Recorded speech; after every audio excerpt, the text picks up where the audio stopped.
Hey guys, I wanted to make I guess a real short video. I'm halfway through doing a transmission fluid change in the TJ today. Probably said before, it's the 5-speed manual NV3550 transmission, because this is an 04. I think the NV3550 started in either 02 or 03. So if your Jeep is older than that, you probably have the AX15, I believe it is. The same one as the YJ.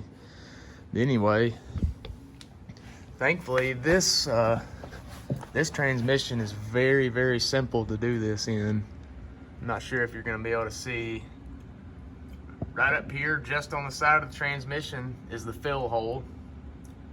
I always take that one out first just to make sure it's not seized up or anything, because if you pull the drain plug out before pulling the fill plug out, and the fill plug is stuck or seized or strips out, then you're out of luck. So I always pull the top one out first, and a little bit came out of that. And down here on the very bottom is your drain plug. Luckily on the TJ, the 04 model, the skid plate doesn't come up and block that to where the transmission fluid drains all into the skid plate and makes a big mess. Luckily, it just comes straight out of there. Puts you a little catch pan under here, and it just comes right out. I just got done draining it. You can see it's still dripping. But right here, got my drain plug that I pulled out. It had several little metal shavings on it, so when you pull yours out, don't be alarmed if there's some metal shavings. These things, when you're shifting, sometimes they sound like total death anyway. I think it's just a TJ thing. I've seen lots of people talking about having marbles in the transmission is what it kind of sounds like every now and then in these things, but you're gonna have some metal shavings. That's totally normal. I just cleaned this up, got it ready to go back in. So I'm gonna put this drain plug back in, and then I'll take you back over here where I've got the transmission fluid that I'm gonna be putting back in here.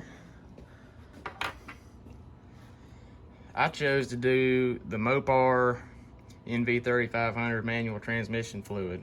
Just the standard. It's what the owner's manual recommends. It's what several people on the forums recommend. I believe Redline makes a MTL or a MT90 or something like that a lot of people use as well. You can't find that at your local store, and you definitely can't find this at your local store. I had to order this off Quadratech. But anyway, I will let you know when I'm done changing the fluid, kind of how it sounds. I wasn't having any issues before, but when I got the Jeep, I didn't change it, and I took the fill plug out this morning and saw, or excuse me, a few days ago, and saw that it was a little cloudy and dingy brown, so I figured I needed to go ahead and change it. So I ordered this, and it came in a couple days. So that's pretty much all it is to changing these the transmission fluid in these. This thing's got 150,000 miles. I'm probably not going to do a full flush. I've heard if you're not having current transmission issues, it's probably best not to flush, because you may stir up some grime. I don't know if that's a rumor or not, but like I said, it's a pretty easy job. I've only been at it about 10 minutes, and I'm about to put this drain plug back in and then fill her up. I think it takes a little over 2 quarts. So we'll just fill it until it starts running back out the fill hole, and that'll be it. All right, y'all have a good one. Thanks.